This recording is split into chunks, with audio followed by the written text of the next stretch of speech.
السلام عليكم ورحمة الله وبركاته. عاملين ايه؟ ان شاء الله تكونوا بخير وافضل حال يا رب ان شاء الله. اهلا بكم متابعين اصل الاكل مع خلود. انا لسه كنت جايه من بره كده، جايبه شويه مشتريات. هنشوف مع بعض جبنا ايه، وهنشوف ازاي توفر الشهر بتاعك كده من غير ما تكلفي نفسك، والميزانيه تكون معاكي مظبوطه ان شاء الله.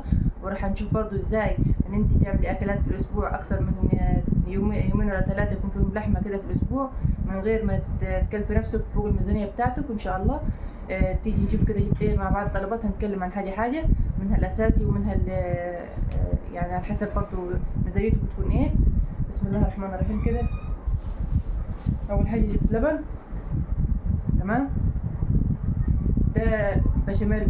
الاولاد الصبح في كورن فليكس مثلا، معجنات، ده لازم يكون اساسي عندك في الثلاجه. مربى جبتها برضو، ممكن نعمل بيها حشوات للمعجنات، وبرضو للاولاد سندوتشات كده الصبح ولا حاجه. جبت زبدة كريستال. دي جبتها كانت عاملة 105. الصراحة أنا هنستخدم من نوعين زبدة كريستال يا زبدة فرن. زبدة الفرن جبتها الشهر اللي فات كانت عاملة 140. الشهر ده أنا جبتها بدي ب110. فرق طبعا من 140 110 ل 30 جنيه توفير، وفي الآخر هما اتنين نفس الطعم. أنا بستخدم دي مبغيرش من نوع خالص، تمام. جبنا شوية بقوليات كده.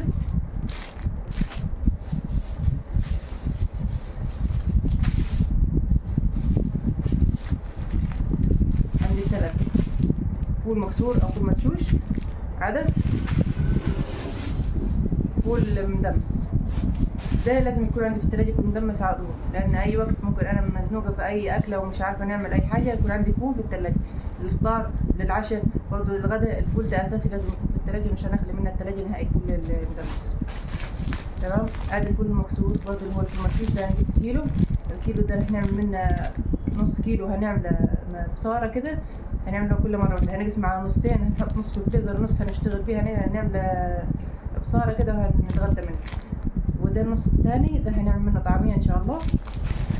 العدس ده هنستخدمه في أكلة حلوة كده مع بعض، هنشوف ازاي هنعمل الأكلة دي مع بعض جديدة وحلوة كده وتكون خفيفة وصحية معانا. وبرضه هنعمل منه عدس عادي، اللي هو العدس اللي احنا هنعمله عادي كده، ده داخل الأسبوع برضه. ادي حاجة كده وفرناها مع بعض.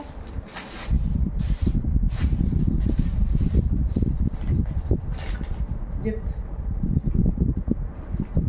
بريل، برسيل اللي هو التايد، ده الغسالة الاوتوماتيك، حلو خالص، بينضف معايا في الغسيل وريحته حلوة وننضف. بس بصراحة انا مش عارفة كان مقاطعة ولا لا.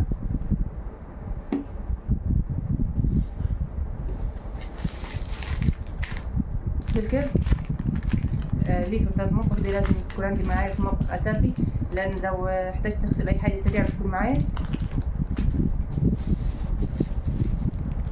توابل الفراخ ومرقة.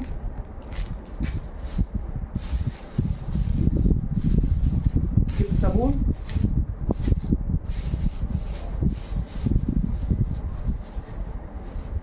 جبت ملح.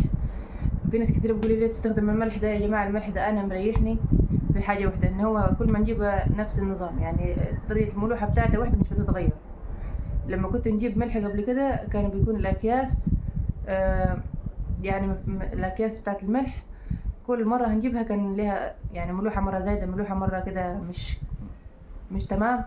فمن يوم ده مع نظبط معايا الدنيا، تمام. ادي صلصة هارفست، الصلصة دي دايما بنستخدمها معايا، صلصة حلوة وتقيلة ومظبوطة، والصراحة مية مية، يعني من يوم ما جبتها وانا مش هغير عليها.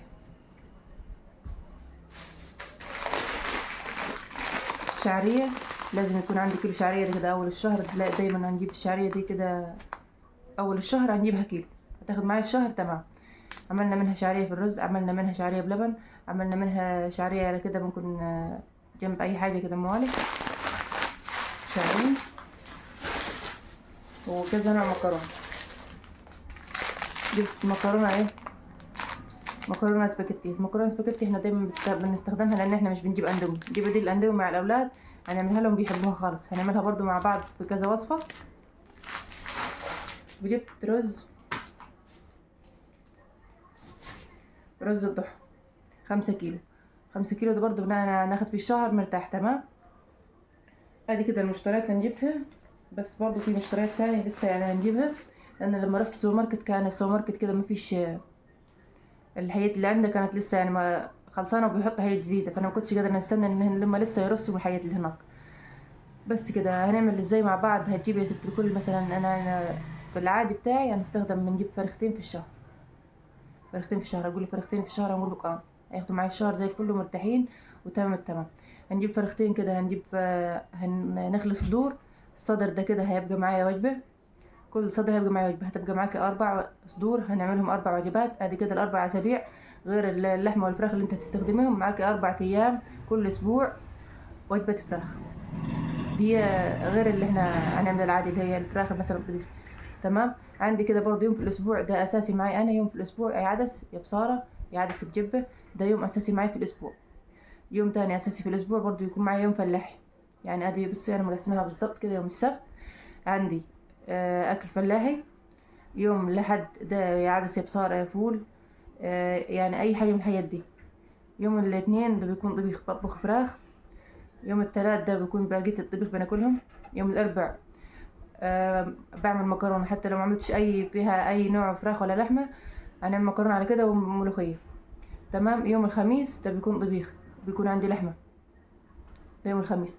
يوم الجمعة يا اما تنفاض مني طبيخ يوم الجمعة، لو مفاضش بيكون جوزي قاعد معنا في يوم الجمعة فاحنا بنعمل اي حاجة تاني. ده يوم الجمعة. تمام. ادي كده الاسبوع عملته معاكي يا ست الكل، وانت كده مرتاحة وزي الفل. هتكون معاكي كذا اكلة. هتجيبي برضو طبق لحمة مفرومة نص كيلو، هتقسميه على 3. انا لما كنت نستخدم اللحمة المفرومة زي كده بجيب الطبق والناس مقسمة على 3. القطعة اللي كنت بنستخدمها اللي هي التلت يعني، دي كانت بتعمل معايا نص كيلو مكرونة مرتاح زي الفل يعني. فانت كده هديك عرفتي ازاي توفري في الشهر معاكي واخدتي الفكرة، وان شاء الله ربنا يوفقك ان شاء الله، وربنا يهدي الاسعار علينا، الاسعار غالية الفترة دي. ونشوفكم على خير في فيديو جديد.